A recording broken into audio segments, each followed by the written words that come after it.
بسم الله الرحمن الرحيم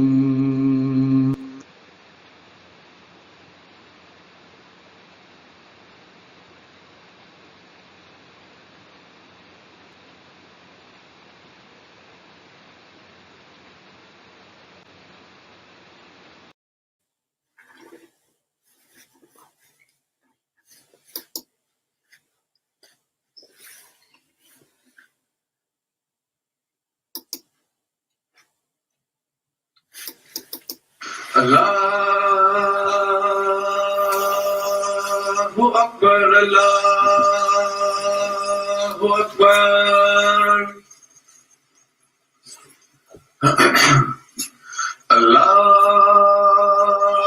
Allahu Akbar, Allahu Akbar. Ashhadu an la ilaha illallah.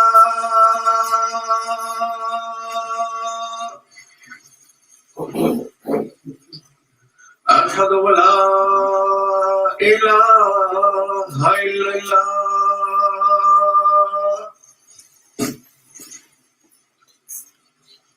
أشهد أن محمدا رسول الله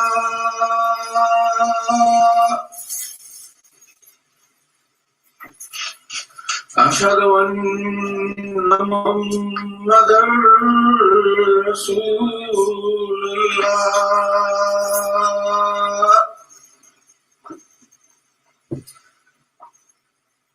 حي على الصلاة حي على الصلاة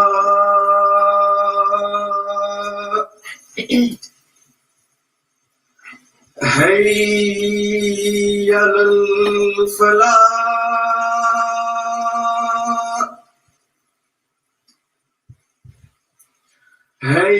حي على الفلاح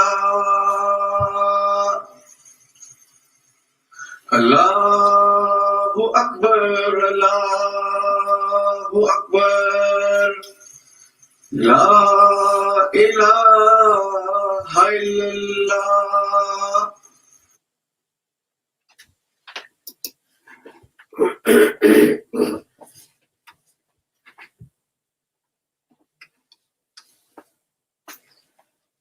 أشهد أن لا إله إلا الله وحده لا شريك له وأشهد أن محمدا عبده ورسوله أما بعد فأعوذ بالله من الشيطان الرجيم بسم الله الرحمن الرحيم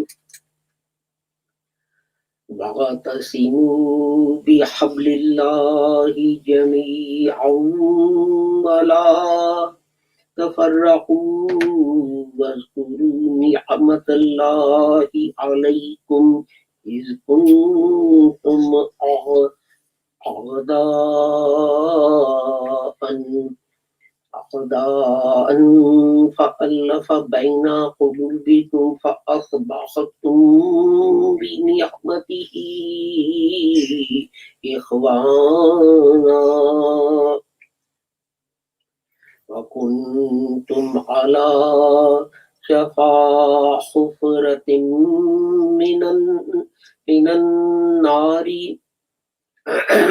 فأنقذكم منها كذلك يبين الله لكم آياته لعلكم تهتدون. This is chapter 3 verse 102. And hold fast by the covenant of Allah all together and be not disunited, and remember Allah's favor to you, when you were enemies, then he united your hearts. So by his favor, you became brothers. And you were on the brink of a pit of fire, and he saved you from it. Thus, Allah makes clear to you his messages that you may be guided.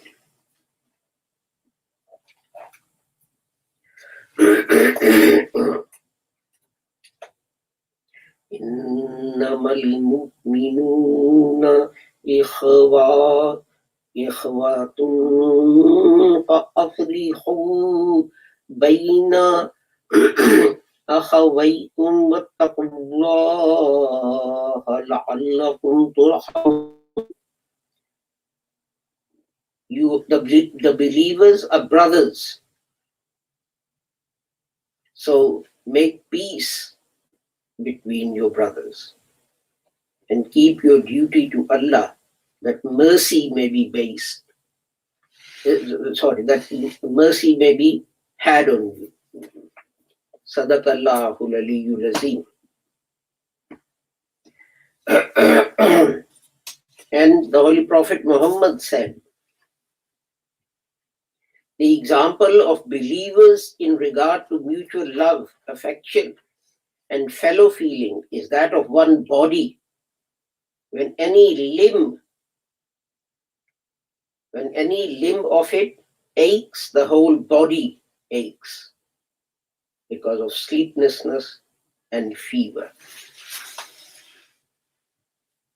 And in another place, the Holy Prophet said, the Muslim is a brother of another Muslim.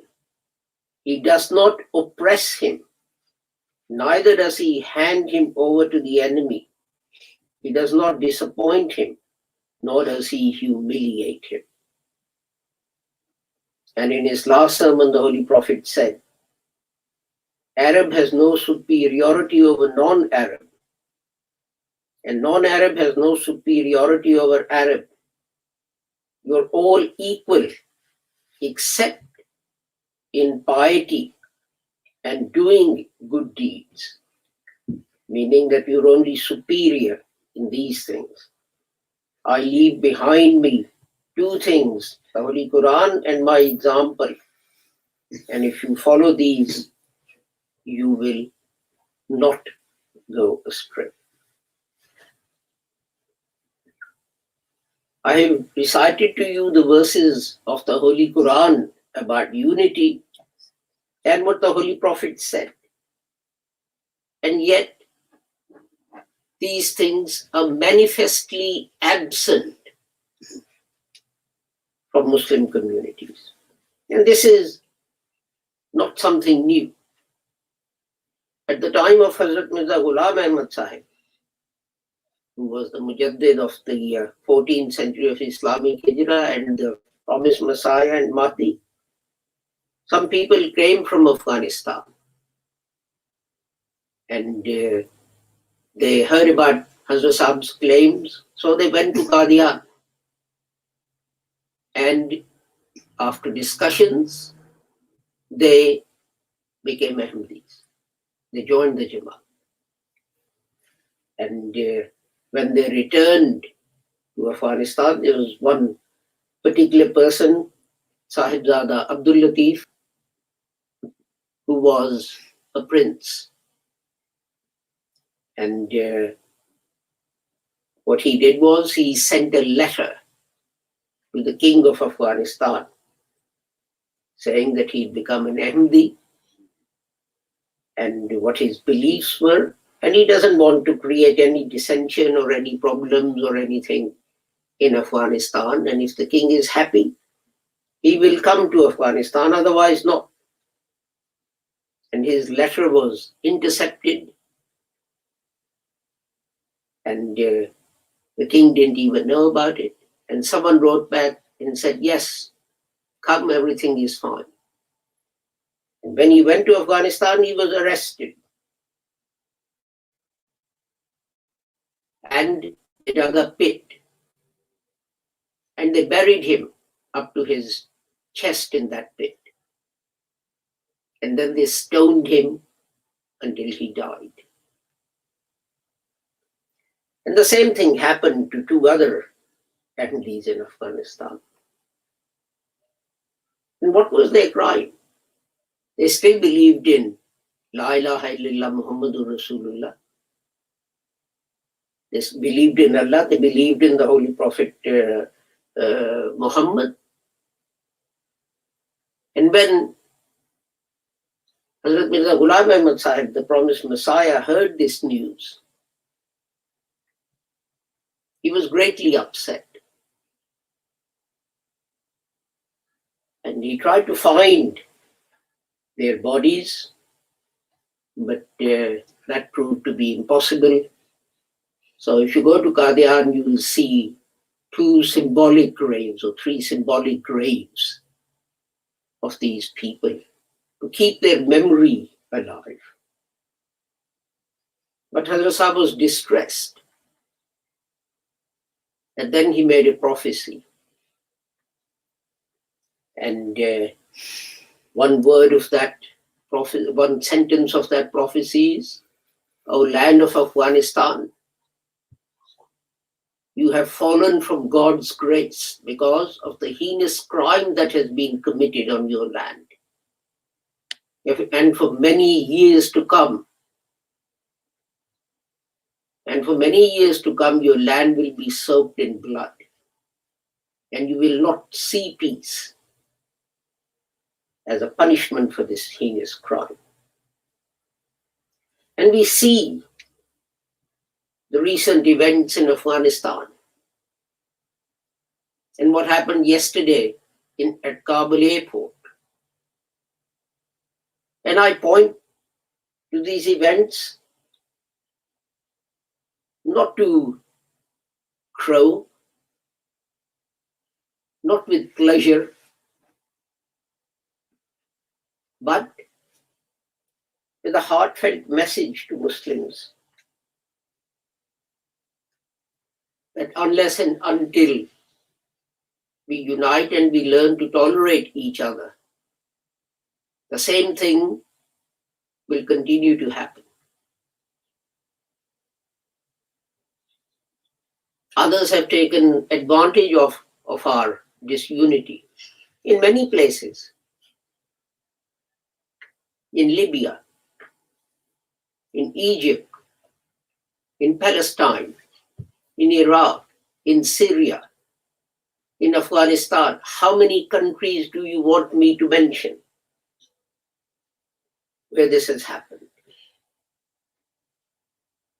And this is why I recited these verses of the Holy Quran. But remember, we always just take these verses at a national level. The whole thing's, you get a mighty oak tree, but that oak tree starts with a small seed. That seed then germinates and develops roots, and a small plant that is tender grows and eventually becomes a mighty oak. And the application of these verses and what the Holy Prophet said starts with our family. If you cannot live in peace with your family, and that is your parents and your brothers and your sisters and your cousins and so on and so forth, how will you learn to live in peace with others? And interestingly, there are sort of 2 extremes. One perhaps in some countries where family is given such a high regard that whatever wrong your brother or your sister or someone or your son does, you stand by them. But the Holy Quran doesn't say that. The Holy Quran says, hold fast by the rope of Allah, by the covenant of Allah together. That you hold fast to the teaching, the guidance, the Holy Quran. And it says all believers are brothers. So it doesn't mean that if you have a blood brother, you give him precedence over someone else. Or the Holy Prophet said, you mustn't oppress others or disappoint them or humiliate them.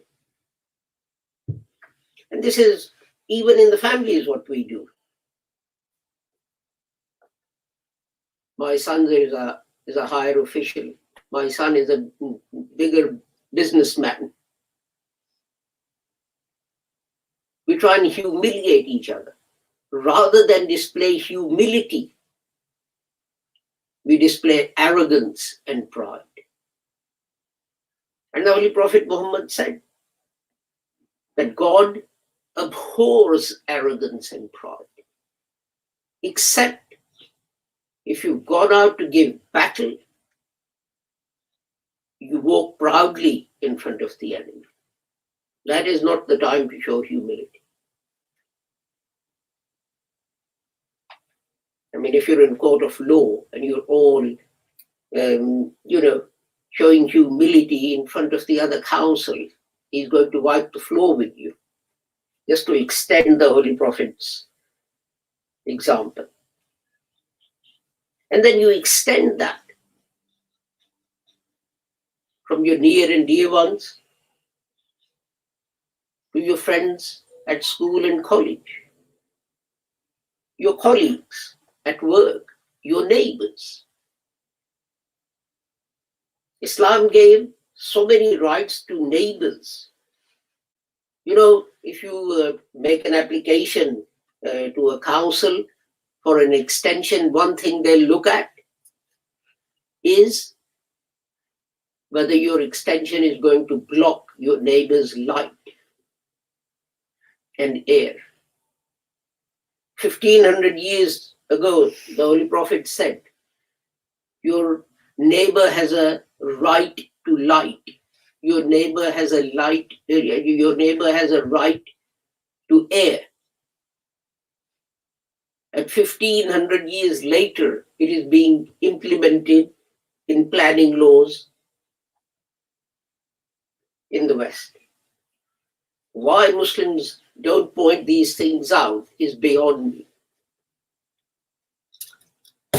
They seem to concentrate. They think it's meritorious to go around and cut people's heads off.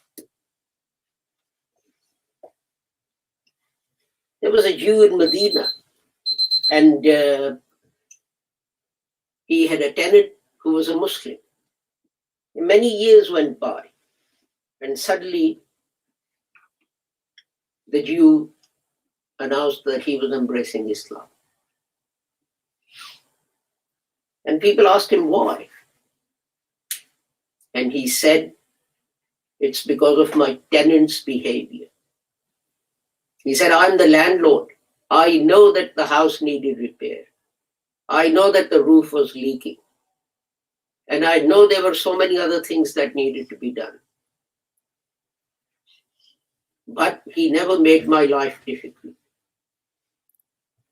He never stopped paying me rent. Although it would have been his right to stop paying me rent. But he never did it. It's your character that draws people to Islam. And from your parents and your brothers and your sisters and your cousins and your school friends and colleagues and neighbors, you then extend your treatment of everyone in society. Hazrat Mirza Ghulam Ahmad, someone qualified as a doctor and went to him and said, please give me some advice, some guidance about how I should practice medicine. And Hazrat Sahib said, when someone is sitting in front of you, never let the thought that he's a Hindu or he's not an Ahmadi or he's a Christian or what religion is he, what sect he is, pass your thoughts. You should only have one thing in mind, and that is that God has put the gift of healing in your hand, and you're so lucky that you can use it to remove someone's pain, and count yourself fortunate. You see, it's very sad that in the West, the family structure has broken down. When there is a problem, kids are encouraged to talk to other kids rather than their parents.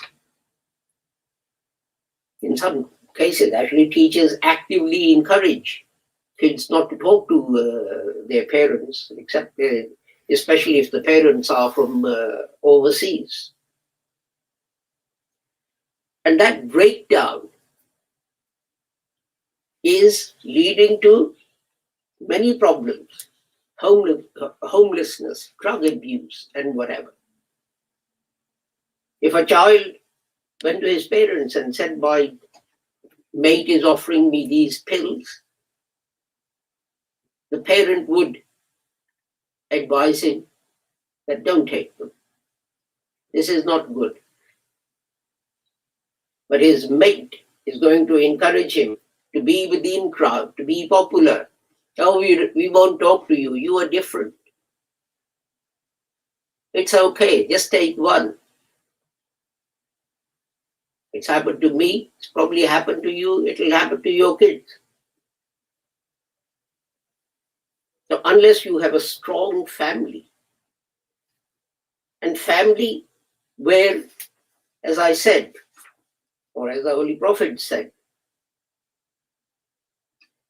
that people don't oppress one another. People don't disappoint one another. Family where people do not humiliate one another. If you're doing that, then your family member, your child, your brother, your sister is not going to come to you. Because this false respect they're getting elsewhere. If you do this, if you take these drugs and so on, we'll be your friends. Yeah, they'll be your friends for about 10 minutes. So when people say, read the Holy Quran and learn lessons from that, sometimes they think these are only national or international lessons. No. They apply at the basic unit of society, which is the family.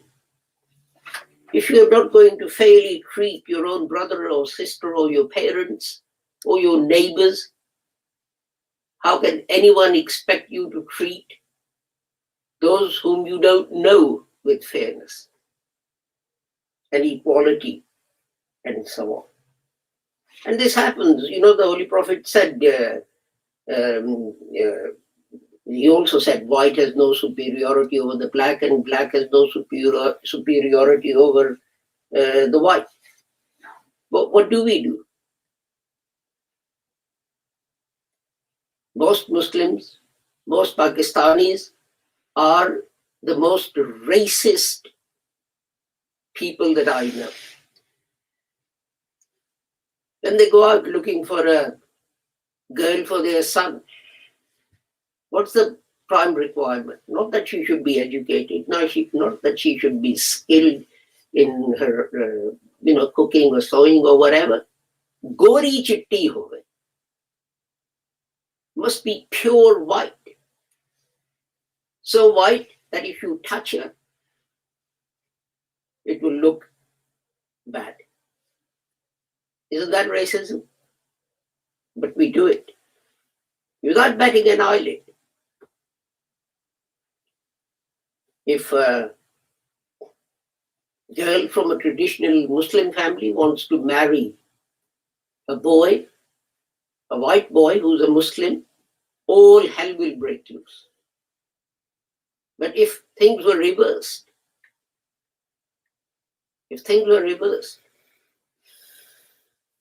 and a white girl wanted to marry a Muslim from Pakistan or wherever, and her parents screamed and shouted, "We'll be down the high street with banners, stop racism." But our own racism doesn't occur to us. But these things don't just drop out of heavens at a national level. They start in your own family by treating everyone in the family with respect, by not disappointing them, by not humiliating them, by not thinking you are superior to others for whatever reason. You might be whiter than your sister, you might be taller than your brother, you might be stronger than your neighbor, and so on. So start at that level, the level of your family. Learn humility. When you succeed, thank God for your success. And most people's idea of thanking God for their success is that you raise your hands and you shake back and forth. Yes, you should do that. But thanking Allah also means that you help those who are less fortunate than you. If you see a poor person down the high street, don't give them cash, buy them a cup of tea, or a burger, or a sandwich, or something. Spend £3 on a big issue so that the man selling them gets a bed for the night and he doesn't have to sleep on the streets. Have compassion in your heart, but that compassion is not going to be fused suddenly. That you treat your family badly, you treat your friends badly, you misuse your family and friends. And proper treatment of family also includes guiding your children, telling them to do the right thing. Not just bowing and scraping to every one of their desires. Life may treat them harshly,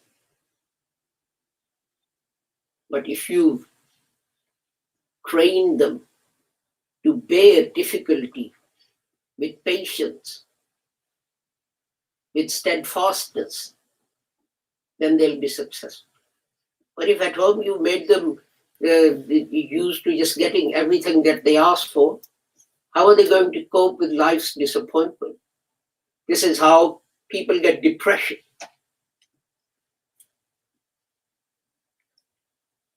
So when you read the Holy Quran, yes, think about how these verses apply at a national level. But remember that you can't apply them at a national level unless you apply them in your home and start teaching your kids to live by those principles. Barakallahu lana wa lakum fil Qur'anil azim wa nafa'ana wa iyyakum bil ayati wa zikril hakim. Innahu ta'ala jawadun kareemun malikun barrufur rahim.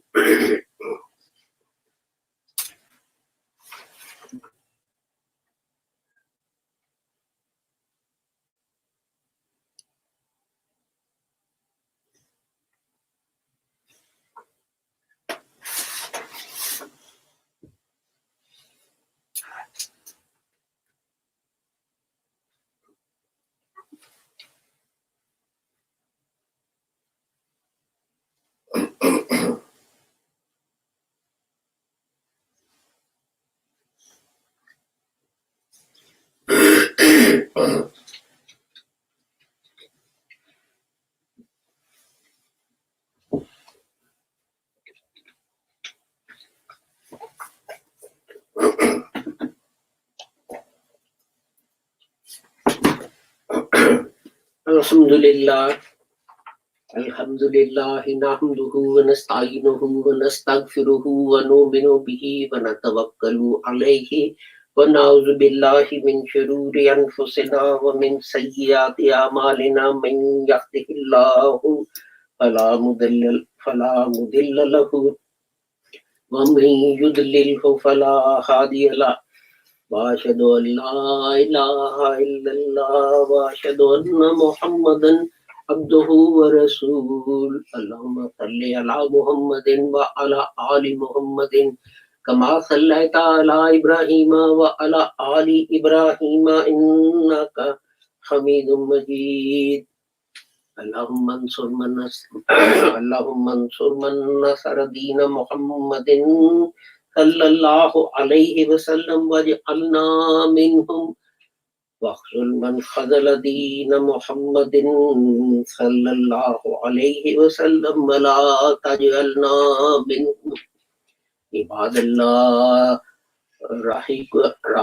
رحمكم الله إن الله يأمر بالعدل والإحسان وإيتاء ذي القربى وينهى عن الفحشاء والمنكر والبغي يعظكم لعلكم تذكرون اذكروا الله يذكركم وادعوه يستجب لكم ولذكر الله أكبر والله يعلم ما تصنعون.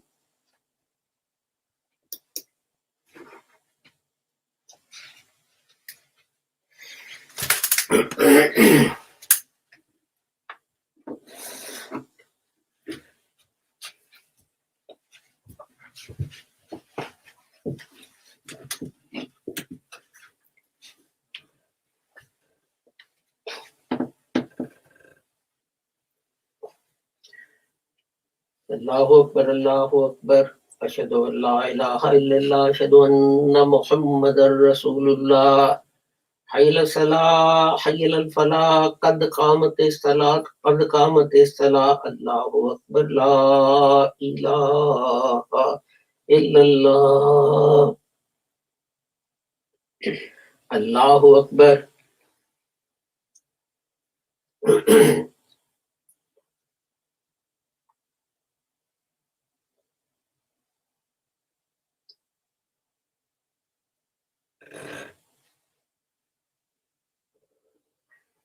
Alhamdulillahi Rabbil Alameen Ar-Rahmanir Rahim Maliki Yawmiddin Iyyaka na'budu wa iyyaka nasta'in Ihdinas siratal mustaqim صراط الذين أنعمت عليهم غير المغضوب عليهم ولا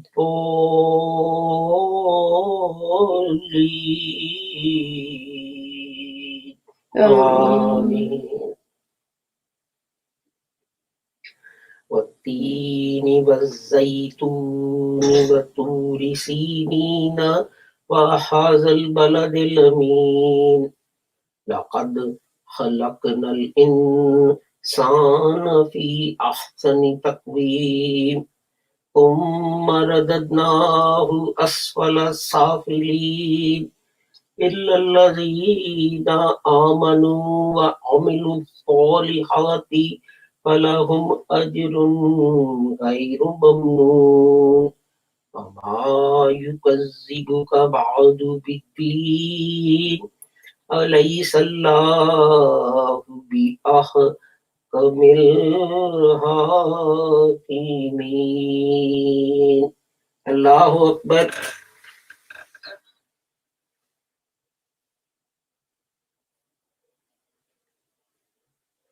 سمع الله لمن حمده ربنا الله أكبر.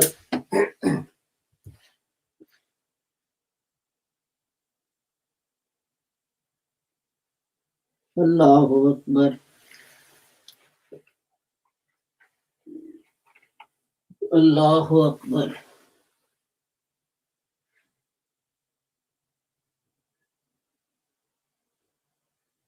الله Allahu Akbar. Alhamdulillahi Rabbil Alameen Ar-Rahmanir Rahim Maliki Yawmiddin Iyyaka na'budu wa iyyaka nasta'in Ihdinas siratal mustaqim صراط الذين أنعمت عليهم غير المغضوب عليهم ولا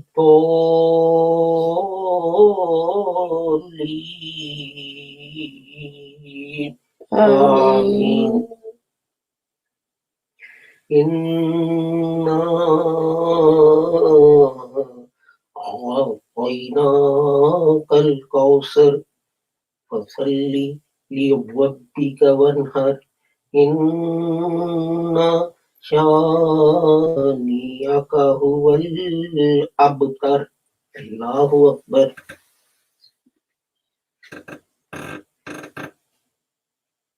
سمع الله لمن حمده ربنا الله أكبر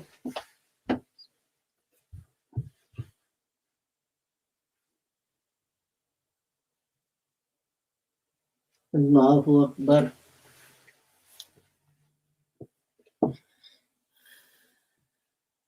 الله أكبر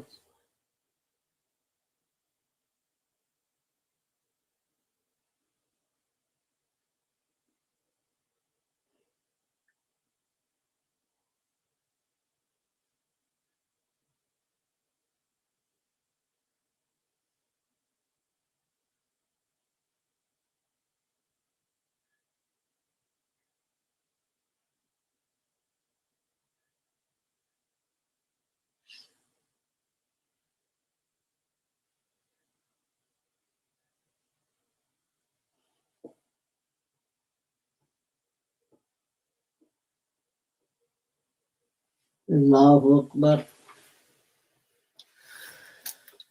كهرات الله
السلام عليكم ورحمة الله السلام عليكم ورحمة الله أستغفر الله أستغفر الله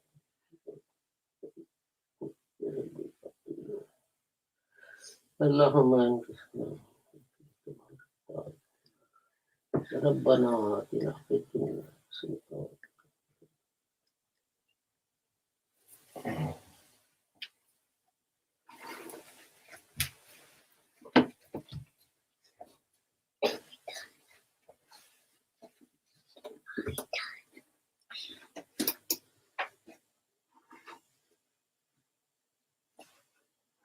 Thank you very much for joining us for our Friday service.